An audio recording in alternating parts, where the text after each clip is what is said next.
Hello students, welcome back to my YouTube channel Aryan education foundation, जहां पे चल रही है क्लास 12th ओसीएम का 31 डे सीरीज, जहां पे हमने इस सीरीज में मोस्ट इंपॉर्टेंट क्वेश्चंस की बात किया है। हर एक डिटेल बताते चल रहा हूं। जो भी बच्चा चैनल के साथ कनेक्ट है, स्टार्टिंग से न्यू कनेक्ट हो रहा है, तो उनको मेरा सजेशन है स्टार्टिंग से आप डे 1 से क्लास देखते हुए आओ, जहां पे हमने हर एक डिटेल और उसके पहले बच्चा अपलोड किया था सिलेबस पेपर पैटर्न की वीडियो, वो अगर आप देख के आओगे। अगर साल भर मैंने स्टार्टिंग से मेंशन किया, साल भर कोई बच्चा ओसीएम अगर देखा भी नहीं है, ये 31 डे सीरीज मेरे साथ फॉलो करते हो तो इजिली 80 मार्क्स का जो पेपर आने वाला है यहां से इजिली कवर करा दूंगा। क्लियर है क्या? टॉपिक चल रहा है बच्चा क्लास 12th ओसीएम का डे नंबर 7 चल रहा है, जिसमें हम लोग आज कवर करने वाले हैं need of consumer protection. I hope हर एक बच्चा कल राइट्स ऑफ कंज्यूमर की स्टोरी देख के आया है। अगर वो टॉपिक आपने देखा है तो ये टॉपिक आपके लिए बहुत सिंपल होने वाला है। तो चलिए स्टार्ट करते हैं आज की क्लास।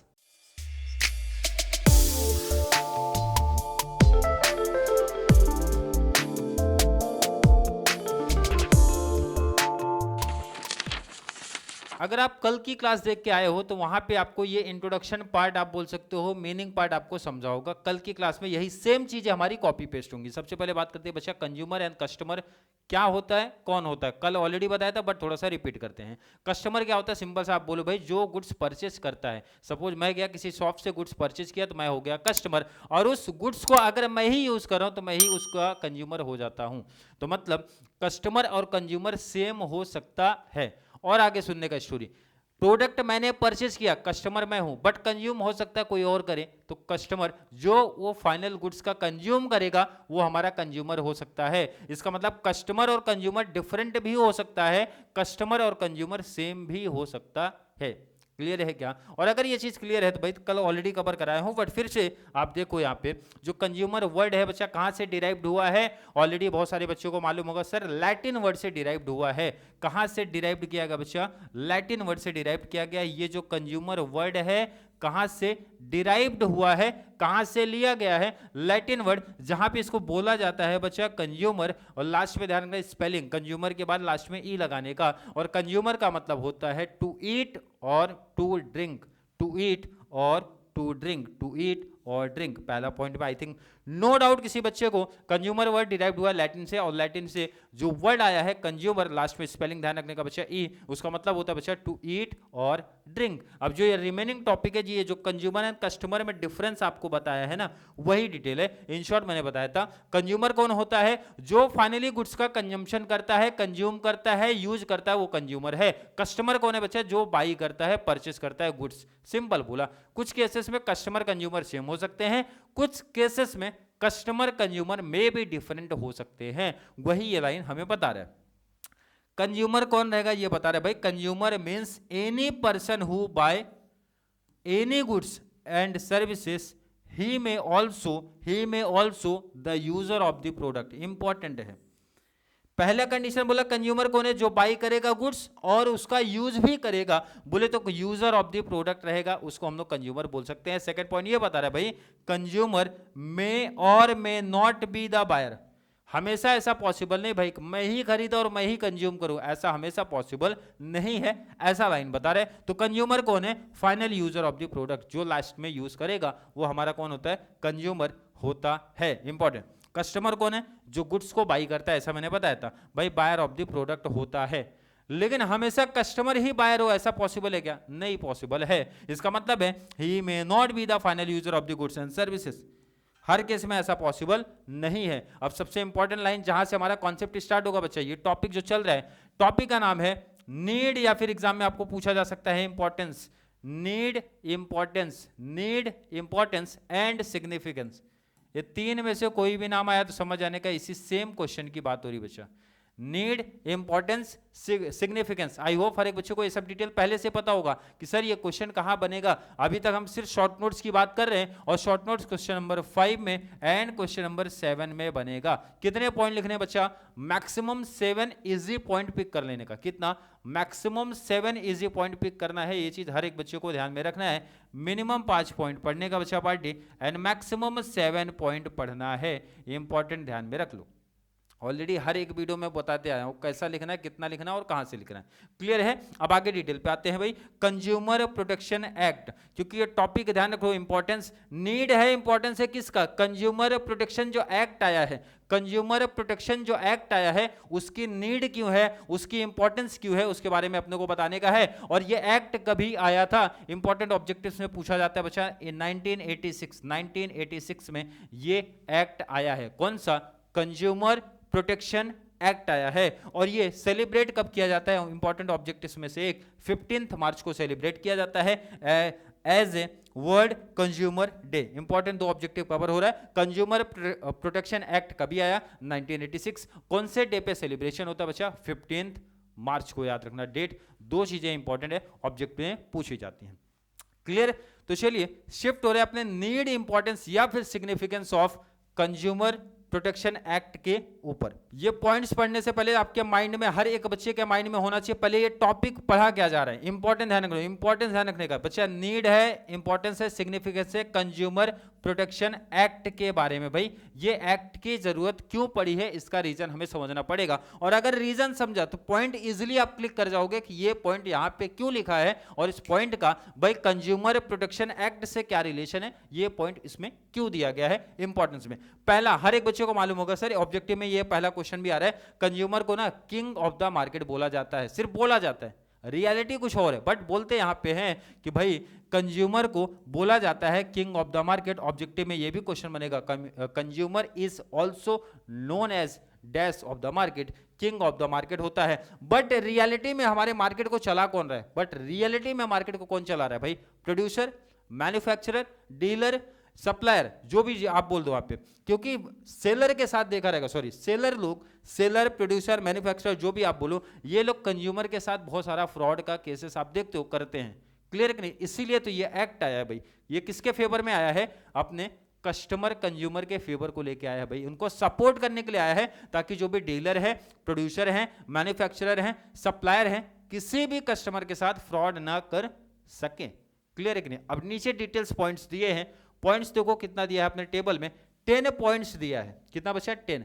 लिखना कितना है? मिनिमम मैंने बताया 5 पॉइंट्स एंड मैक्सिमम 7 पॉइंट्स। तो जो आपको इजी लगेगा ना बच्चा, वो सेलेक्ट कर लेना, जो इजी लगेगा, जो पॉइंट्स आपको इजी लगता है उनको सेलेक्ट कर लो, उनको आप पिक कर लो। सबसे पहले आप माइंड में क्या रखना है, तभी ये पॉइंट क्लिक कर पाओगे, अदरवाइज प्रॉब्लम है। क्वेश्चन पहले समझो पूछा क्या जा रहा है बच्चा। Need, importance of consumer protection act, ये एक्ट क्यों आया है पहले तो ये सुनो।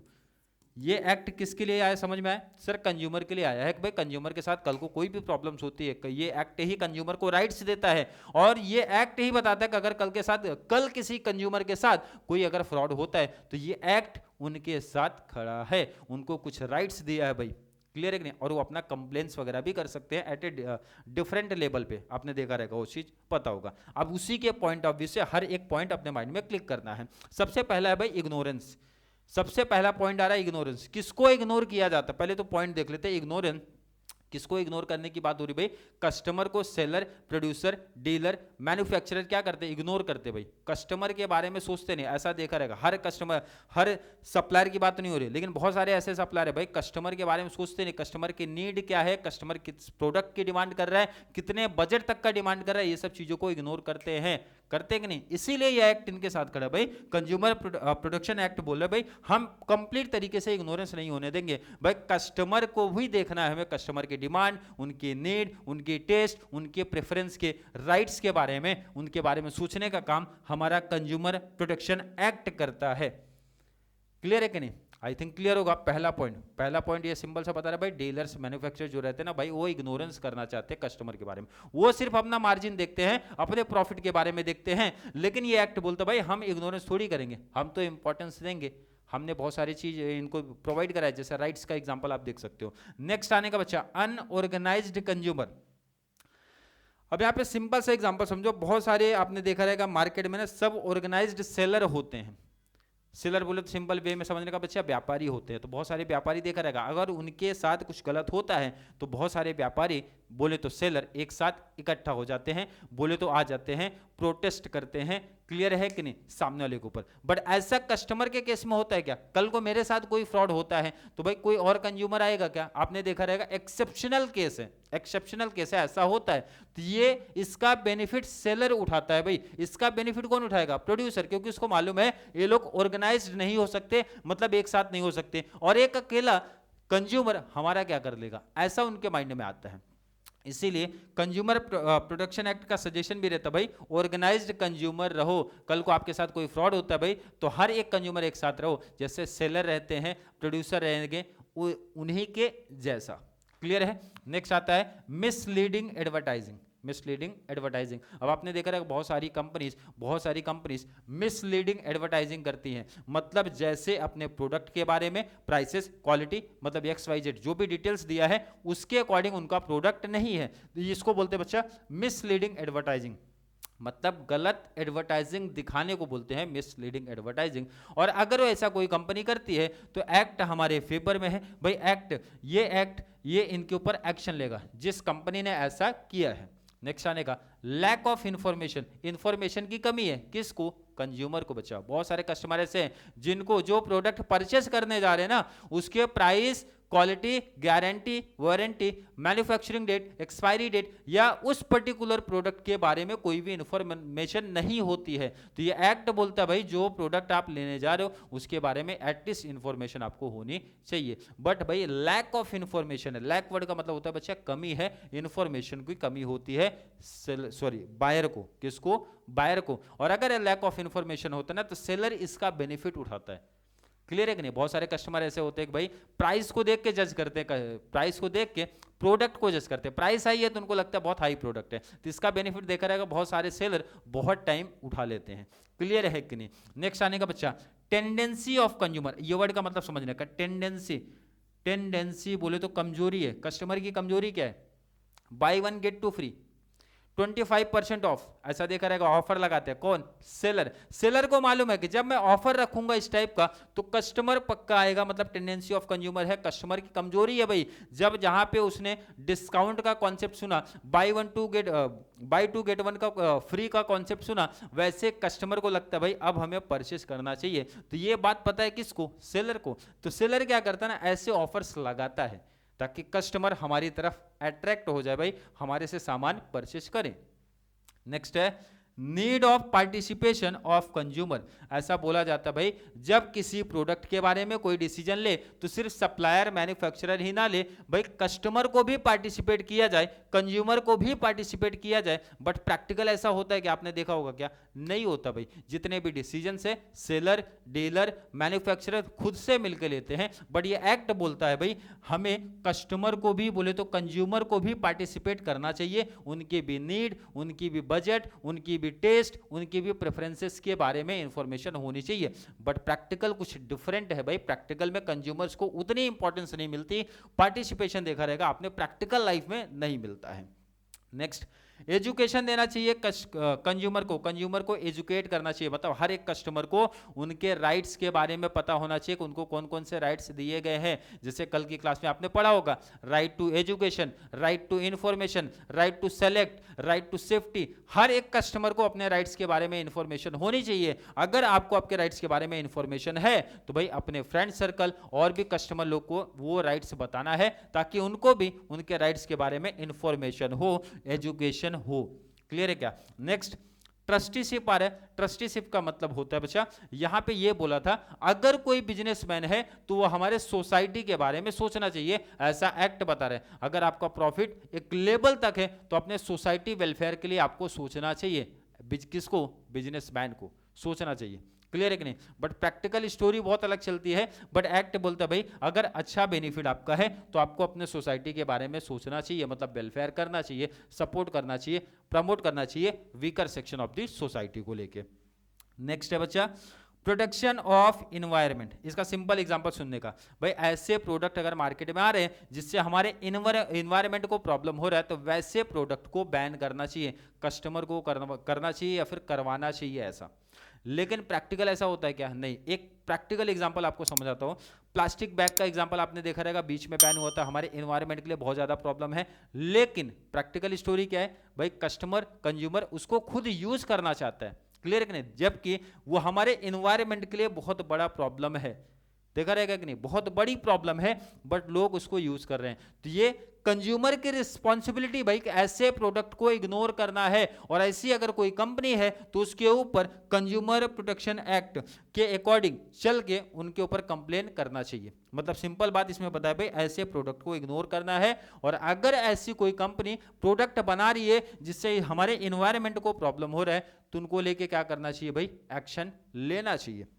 Last point, resolving customer complaints. बहुत सारी ऐसी कंपनीज होती हैं कि भाई जो कस्टमर की कंप्लेन है उसको इग्नोरेंस कर देती है या फिर सॉल्व नहीं करती हैं। तो ये एक्ट बोलता है भाई, अगर सिंपल सा ऐसा कुछ प्रॉब्लम्स आता है तो हम आपका हेल्प करेंगे, आपको सपोर्ट करेंगे, आपके फेवर में रहेंगे, अगर वो जो भी कंप्लेन की गई है रियल होनी चाहिए, फेक नहीं होना चाहिए। बच्चा रियल है तो जो भी कंप्लेन आपने किया है उसकी प्रॉब्लम को सॉल्व करवाने का काम हम करेंगे। हम बोले तो कौन, कंज्यूमर प्रोटेक्शन एक्ट 1986 करने वाला है। क्लियर है कि नहीं? पॉइंट्स पहले देखना है। पॉइंट्स कितने पढ़ने, मिनिमम 5 मैक्सिमम 7। जो आपको इजी पॉइंट्स लगा होगा उन्हीं पॉइंट्स को पिक कर लेना। हर एक पॉइंट में इजी मीनिंग है, कनेक्ट करना भाई एक्ट से, तभी समझ पाओगे पॉइंट्स में क्या बोला गया है। क्लियर है? आई थिंक क्लियर होगा। पहले पॉइंट्स फिर से देखते बच्चा। इग्नोरेंस, इग्नोरेंस में क्या बोला गया है, कस्टमर को प्रैक्टिकल लाइफ में क्या करते हैं, इग्नोर करते हैं भाई, उनके टेस्ट, उनके प्रेफरेंस, उनके प्राइस, उनके नीड के बारे में सोचते नहीं आज के लोग। आज के लोग बोले तो कौन, सेलर, मैन्युफैक्चरर, प्रोड्यूसर, ये सब चीजें होता है। अनऑर्गेनाइज्ड कंज्यूमर, कंज्यूमर आज के टाइम पे ऑर्गेनाइज्ड नहीं है, मतलब एक साथ मिलके नहीं चलते हैं। कल को किसी कंज्यूमर के साथ कोई फ्रॉड होता है तो भाई 10 लोग नहीं खड़े होते साथ में, क्लियर कि नहीं? जबकि ऐसा आपने देखा रहेगा, टैक्सी का यूनियन होता है, एक टैक्सी वाले को कुछ प्रॉब्लम हो तो सब टैक्सी वाले एक साथ आते हैं, क्लियर है कि नहीं? और ऐसा सेलर का भी होता है, देखा रहेगा, सेलर का भी बहुत जगह पे आपने ऐसा देखा होगा, किसी सेलर के साथ अगर कहीं गलत होता है तो बहुत सारे सेलर अपनी शॉप बंद करके एक साथ आ जाते हैं। बट कंज्यूमर के केस में ऐसा नहीं होता है। Lack of misleading advertising. Misleading advertising का मतलब गलत एडवर्टाइजिंग करना, मिसलीड करना, लोगों को गलत गाइड करना, प्राइस को लेके, क्वालिटी को लेके, मैन्युफैक्चरिंग XYZ, मतलब हर एक चीज को बोल सकते हो। लैक ऑफ इंफॉर्मेशन, इंफॉर्मेशन की कमी होती है, किसको, कस्टमर को, कंज्यूमर को लैक ऑफ इंफॉर्मेशन है, इंफॉर्मेशन की कमी है, उनको कौन कौन से राइट्स है, कौन कौन सी डिटेल्स उनको मिली है। क्लियर? टेंडेंसी ऑफ कंज्यूमर, इसमें याद रखना सिंपल सा, डिस्काउंट वाला सिस्टम। जैसे ही सेलर ने डिस्काउंट दिया, कस्टमर का टेंडेंसी बोले तो कमजोरी आ गया भाई, अट्रैक्ट हो गया उसकी तरफ, और वहां पे देखा रहेगा बहुत सारे सेलर क्या करते हैं, फ्रॉड कर लेते हैं, चीट कर लेते हैं उनके साथ। Need to participation of consumer, यहाँ पे ये एक्ट बताता है भाई पार्टिसिपेट उनको करना चाहिए, कस्टमर को, कंज्यूमर को इंपॉर्टेंस मिलना चाहिए, बट रियल लाइफ में क्या होता है, नहीं होता है। एजुकेशन होना चाहिए कंज्यूमर को, ऑलरेडी उनके राइट्स के बारे में, जितने भी राइट्स उनको मिले हैं उसके बारे में उनको इन्फॉर्मेशन होनी चाहिए। अगर इन्फॉर्मेशन है तो भाई और भी कंज्यूमर्स को उनके राइट्स के बारे में इन्फॉर्मेशन देनी चाहिए। ट्रस्टीशिप में क्या बताया था भाई, कस्टमर, जो भी बिजनेस होते हैं उनका काम होता है वेलफेयर करना, अपनी सोसाइटी का, सोसाइटी के बारे में भी सोचना, अगर एक अच्छा प्रॉफिट आपको हो रहा है तो। नेक्स्ट, प्रोटेक्शन करना चाहिए एनवायरनमेंट से रिलेटेड जो भी गुड्स हैं जो प्रॉब्लम क्रिएट कर सकते हैं, जैसा मैंने बताया था प्लास्टिक बैग का एग्जांपल। लास्ट, रीसॉल्विंग कस्टमर कंप्लेन, जो भी कस्टमर कंप्लेन करता है, जैसे किसी भी प्रोडक्ट का आप एग्जांपल ले लो, तो उसको रिसॉल्व करने का काम कौन करेगा, हमारा एक्ट। अगर आपके साथ फ्रॉड हुआ है तो आप कंप्लेन कर सकते हो। क्लियर है? आई थिंक यहां तक का कॉन्सेप्ट क्लियर होगा, और अगर क्लियर है तो जस्ट उसको एक बार रीड करेंगे पॉइंट्स को। फर्स्ट पॉइंट आ रहा है हमारा इग्नोरेंस का। सिंपल सा ध्यान रखना, जो पॉइंट्स के बारे में सिंपल सा हिंट बोला गया था वो इसमें सिंपल सा बोला था भाई, कस्टमर को, कंज्यूमर को इग्नोर किया जाता है, उनके साथ फ्रॉड किया जाता है भाई, इग्नोरेंस ऑफ कंज्यूमर को इग्नोर बोले तो चीट किया जाता है। क्लियर है कि नहीं? और बहुत सारे कंज्यूमर ऐसे होते हैं जिनको अपने राइट्स के बारे में पता नहीं है, उनके राइट्स के बारे में नहीं पता है, मार्केट कंडीशन के बारे में नहीं है, प्रोडक्ट के क्वालिटी के बारे में नहीं पता, उनके प्राइसेस के बारे में नहीं पता। ऐसा एग्जांपल आप देख सकते हो यहाँ पे लिखा गया है, मतलब जो मैंने बताया वही यहाँ पे एग्जैक्ट लिखा है, नोट कर लो इसको, इग्नोरेंस को। और इग्नोरेंस अगर हो गया तो नेक्स्ट पॉइंट पे आ जाओ जरा। अनऑर्गेनाइज्ड कंज्यूमर, मतलब यहाँ पे सिंपल सा बताया था कि भाई ये लोग ऑर्गेनाइज्ड नहीं होते हैं, नॉट ऑर्गेनाइज्ड। और अगर जब तक आप ऑर्गेनाइज्ड नहीं रहोगे, इसका मतलब सामने वाला ज्यादा पावरफुल है। ज्यादा पावरफुल कौन रहेगा? सेलर, सेलर ज्यादा पावरफुल रहेगा। और जो ज़्यादा पावरफुल रहेगा तो भाई उसका राइट्स वो ज़्यादा अपना मार्केट में चलाएगा काम। तो यहाँ पे सिंपल सा बोल सकते हो भाई बेटर पोजीशन है किसका, किसका, सेलर का। और सेलर ज़्यादा पावरफुल अपने आप को उसको फील होगा, लगेगा, क्योंकि यहाँ पे सिंपल बोला है जो कंज्यूमर होते हैं भाई वो ऑर्गेनाइज्ड नहीं होते, अनऑर्गेनाइज्ड होते हैं, जिसका बेनिफिट कौन उठाएगा, सेलर। और सेलर को सिंपल सा बोला भाई पावरफुल होते हैं क्योंकि वो ऑर्गेनाइज्ड होते हैं। अगर एक सेलर के साथ प्रैक्टिकल देखा रहेगा, एक सेलर के साथ अगर कुछ गलत होता है तो उनके साथ मार्केट में जितने भी सेलर हैं एक साथ खड़े हो जाते हैं। क्लियर, पॉइंट को लिखो, नोट करो, क्लियर है, नोट हो गया तो बच्चा नेक्स्ट पे आ जाओ जरा। मिसलीडिंग एडवर्टाइजिंग, यहाँ पे बोला था मिसलीडिंग एडवर्टाइजिंग का मतलब होता है ना गलत अपने प्रोडक्ट के बारे में बताना, एडवर्टाइजिंग फेक करना। बच्चा सिंपल बोला है मिसलीडिंग इन्फॉर्मेशन बताना, क्वालिटी को लेके, सेफ्टी को लेके, यूटिलिटी को लेके, प्राइसेस को लेके, इस तरीके से कुछ एग्जांपल्स आप बता सकते हो। मतलब गलत इंफॉर्मेशन प्रोवाइड करना। गलत इंफॉर्मेशन का मतलब ही हो गया कि आप अपने कंज्यूमर के साथ फ्रॉड कर रहे हो, चीटिंग कर रहे हो। तो यहाँ पे सिंपल सा पता है भाई मिसलीडिंग एडवर्टाइजमेंट के through do not know the real quality. Real quality नहीं पता चलेगा, प्रोडक्ट पे तो कुछ भी लिखा है, क्योंकि मिसलीडिंग एडवर्टाइजिंग का मतलब ही होता है भाई गलत एडवर्टाइजिंग करना, प्रोडक्ट के बारे में गलत इंफॉर्मेशन देना। तो आपको जो भी रियल प्रोडक्ट का फीचर्स है वो नहीं पता चल पाएगा। नोट कर लो इसको, पॉइंट्स एक बार रीड करोगे ना तो मुझे लग रहा है हर एक बच्चे को इजीली समझ में आ जाएगा। सिंपल सा जो मैंने बताया था वही सब चीजें लिखी गई हैं। लैक ऑफ इंफॉर्मेशन, कंज्यूमर को उसके प्रोडक्ट के बारे में कमी होती है। क्यों? क्योंकि कंज्यूमर जो गुड्स परचेज करता है किससे परचेज करता है बच्चा? रिटेलर से। उसका डायरेक्ट कॉन्टेक्ट प्रोड्यूसर से हो सकता है क्या? मैन्युफैक्चरर से हो सकता है। पॉसिबल है क्या? नहीं पॉसिबल है। आपने देखा रहेगा ऐसा, मैन्युफैक्चरर से होलसेलर, होलसेलर से रिटेलर, रिटेलर से कंज्यूमर। तो डायरेक्ट कांटेक्ट तो बना नहीं है भाई प्रोड्यूसर से, भाई यही प्रोडक्ट यही प्राइसेस पे हमें मिला है क्या। तो यहाँ पे सिंपल सा वही लाइन बता रहा है भाई कि यहाँ पे डिफिकल्ट काम है डायरेक्ट कांटेक्ट बनाना, किसका? कंज्यूमर एंड प्रोड्यूसर का, क्योंकि बीच में कुछ मिडल मैन भी आते हैं हमारे यहाँ पे। तो सिंपल सा ये बोला गया है भाई no information about the quality, types, prices and other information सही से मिलने वाला है। इसका मतलब many consumer buy without product knowledge. बहुत सारे ऐसे कस्टमर होते हैं जिनको प्रोडक्ट का नॉलेज भी नहीं है, फिर भी वो पर्टिकुलर प्रोडक्ट डायरेक्टली रिटेलर से परचेज कर लेते हैं, और ऐसे बहुत सारे केसेस में उनको लॉस भी देखने मिलता है। क्लियर है? आई थिंक क्लियर होगा, रीड करोगे तो समझ जाएगा एक ही बात। नेक्स्ट आने का tendency of consumer. Tendency word में क्या ध्यान में रखता था, क्या ध्यान में रखना बच्चा? सिंपल सा मैंने बताया था डिस्काउंट वाला जो ऑफर की बात हुआ था ना वहां पे, क्योंकि बहुत सारे कस्टमर अट्रैक्ट होते हैं बच्चा, अट्रैक्ट हो जाते हैं जहां पे उनको ऑफर दिया जाता है, जहां पे उनको डिस्काउंट दिया जाता है, जहां पे प्रमोशन कुछ स्कीम चल रही होती है वहां पे। और उसका बेनिफिट कौन उठाते हैं? बहुत सारे सेलर उठा लेते हैं बच्चा, बहुत, क्योंकि ये कस्टमर की वीकनेस होती है, ये किसी कंज्यूमर की वीकनेस है। जैसे ही डिस्काउंट का कोई ऑफर दिखा वो तुरंत शिफ्ट हो जाते हैं, और वहां पे बेनिफिट कौन उठाएगा? अनएथिकल ट्रेडर्स, जो ट्रेडर्स फ्रॉड करते हैं सामने वाले के ऊपर। इसीलिए भाई अनएथिकल ट्रेडर्स का ध्यान रखना, अनएथिकल ट्रेडर्स। इसीलिए अवेयरनेस होना चाहिए कस्टमर को भी, कस्टमर को भी पता होना चाहिए भाई कि सामने वाला सेलर क्यों डिस्काउंट दे रहा भाई। क्लियर है कि नहीं? नोट करो पॉइंट को, और पॉइंट नोट अगर किया तो नेक्स्ट पे आ जाओ। Next point need of participation of consumer. इसमें क्या बताया था? सिंपल सा भाई कस्टमर से भी सजेशन लेना चाहिए, कस्टमर को भी पार्टिसिपेट करना चाहिए। जब किसी भी प्रोडक्ट के बारे में कोई डील हो रही, कोई बात हो रही, कोई मीटिंग हो रही है भाई, उनकी भी नीड, बजट, टेस्ट, प्रेफरेंस के बारे में सुनना चाहिए, उनको भी इंपॉर्टेंस देना चाहिए। लेकिन ऐसा होता है क्या? प्रैक्टिकल नहीं होता। इसीलिए तो हमारा ये एक्ट आया है, जहाँ पे सिंपल सा लाइन क्या बोला भाई?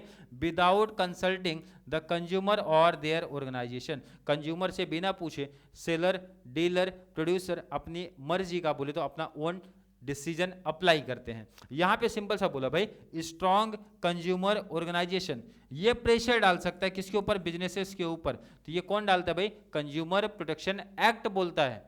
ये प्रेशर डालता है किसके ऊपर? सेलर के ऊपर, बिजनेसमैन के ऊपर भाई, कि किस टाइप का प्रोडक्ट किस मार्केट में कैसे लेके आना है। क्लियर है कि नहीं? नोट करो इसको, और नोट हो गया तो नेक्स्ट पे आ जाओ।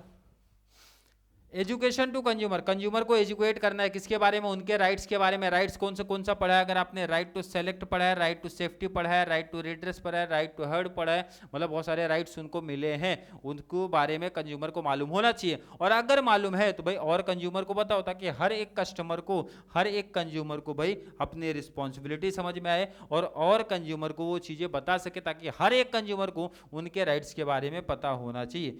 जो कंज्यूमर को बारे में, मतलब illiterate consumer to fight for their rights, जिस कंज्यूमर को, मतलब बहुत सारे ऐसे कंज्यूमर है जिनको उनके राइट्स के बारे में पता नहीं है, अगर पता चल जाए तो भाई कंज्यूमर अपने राइट्स के लिए फाइट कर सकता है, लड़ सकता है। नोट करो पॉइंट को। इजी पॉइंट से अगर आपने स्टार्टिंग में सही लाइन सही सेंटेंस सुना होगा ना, तो पॉइंट्स को एक बार रीड भी कर लोगे तो इजीली समझ में आ जाएगा।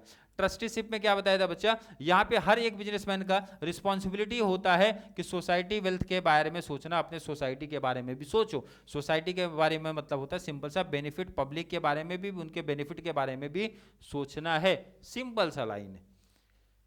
और ये अगर क्लियर तो सेकेंड लास्ट पॉइंट पे आ जाओ। प्रोटेक्शन ऑफ इन्वायरमेंट, इन्वायरमेंट में क्या एग्जांपल याद रखना था, प्लास्टिक बैग वाला एग्जांपल दिया था भाई। ऐसे प्रोडक्ट को हमें इग्नोर करना है, ऐसे प्रोडक्ट के बारे, ऐसे प्रोडक्ट जो हमारे इन्वायरमेंट को लेकर प्रॉब्लम क्रिएट कर सकते हैं, जैसे सिंपल सा प्रोटेक्शन करना है भाई। क्लियर है कि नहीं, जो हमारे इन्वायरमेंट को लेकर प्रॉब्लम करे, जैसे जैसे जैसे एग्जाम्पल प्लास्टिक बैग का, प्लास्टिक बैग वाला एग्जाम्पल आपके माइंड में याद होना चाहिए भाई। जो हमारे इन्वायरमेंट को लेकर प्रॉब्लम करे तो उसको लेकर हमें प्रोटेक्ट करना चाहिए। नोट करो यहां पे, और एक बार रीड करोगे समझ जाएगा। लास्ट हमारा पॉइंट था रिसॉल्विंग कस्टमर कंप्लेंट्स। जो भी कस्टमर कंप्लेन करते हैं, बहुत सारे मैंने बताया सेलर ऐसे होते हैं रियल में, रियल लाइफ में आपने देखा रहेगा भाई, कस्टमर की प्रॉब्लम को रिसॉल्व ही नहीं करते। मतलब जो प्रॉब्लम बोलते ना कि भाई आफ्टर सेल सर्विसेज जो मिलती है, गारंटी बोल देते भाई ये सर्विस मिलेगा, और पता चला प्रोडक्ट परचेज करने के बाद सुन ही नहीं रहे। तो ये जो हमारा कंज्यूमर प्रोटेक्शन एक्ट है ना, यही आता है भाई। अगर आपको नॉलेज है तो आप उस सामने वाले सेलर के ऊपर कंप्लेन कर सकते हो। तो भाई एक्ट उनको सिखाएगा, एक्ट उनको बताएगा भाई कैसे प्रॉब्लम को, कंप्लेन को सॉल्व करना है। क्लियर है कि नहीं? तो लाइन वही बता रहे भाई, कंज्यूमर प्रोटेक्शन जो एक्ट है ना, ये प्रेशर डालता है, ये प्रेशर डालता है किसके ऊपर, डीलर के ऊपर, डीलर के ऊपर भाई। ये जो प्रॉब्लम्स हुई है, जो कंप्लेन हुई है, उसको आप सॉल्व करिए। किसकी? क्लियर है कि नहीं? नेक्स्ट यहाँ पे अनएथिकल ट्रेडर्स, बहुत सारे अनएथिकल ट्रेडर्स बोले तो सिंपल याद रखने का मतलब होता है भाई गलत जो ट्रेडर्स होते हैं वो not try to solve the complaints. बहुत सारे सेलर्स ऐसे होते हैं जो सॉल्व नहीं करना चाहते प्रॉब्लम्स। तो आगे लिखा है भाई due to pressure of the consumer protection act, जो एक्ट है ना, इसके प्रेशर की वजह से उनको उनकी प्रॉब्लम सॉल्व करनी पड़ती है। वो फोर्स करता है कि भाई उनकी प्रॉब्लम सॉल्व की जाए, ताकि हर एक कस्टमर सेटिस्फाई हो जाए जो भी डिसीजंस आए हैं, जो भी वो चाहते हैं। क्लियर? तो लास्ट पॉइंट यहां पे हमारा कंप्लीट हो गया। आई थिंक हर एक बच्चे को हर एक पॉइंट समझा रहेगा। फिर से बता दूं भाई, ये जो क्वेश्चन है, क्वेश्चन नंबर 5 7 में पूछा जाएगा। मिनिमम 5 पॉइंट्स, मैक्सिमम 7 पॉइंट्स आपको लिखना है। जो आपको इजी लगता है उन पॉइंट्स को आप पिक कर लेना, ताकि बेटर मार्क्स आपको मिल सके। कोई भी कंफ्यूजन, कोई भी प्रॉब्लम किसी भी बच्चों को लग रहा है उसी में, तो जरूर नीचे कमेंट में ऐड कर दो। या फिर कॉन्सेप्ट क्लियर है, वीडियो आपको थोड़ा सा भी हेल्पफुल लग रहा है, तो वीडियो को ज़्यादा से ज़्यादा 12th कॉमर्स वाले बच्चों को जरूर शेयर करें, ताकि उनको इस चैनल से इसी तरीके की कंप्लीट बेनिफिट मिल सके। तो चलिए मिलेंगे अगली क्लास में, तब तक के लिए थैंक यू सो मच।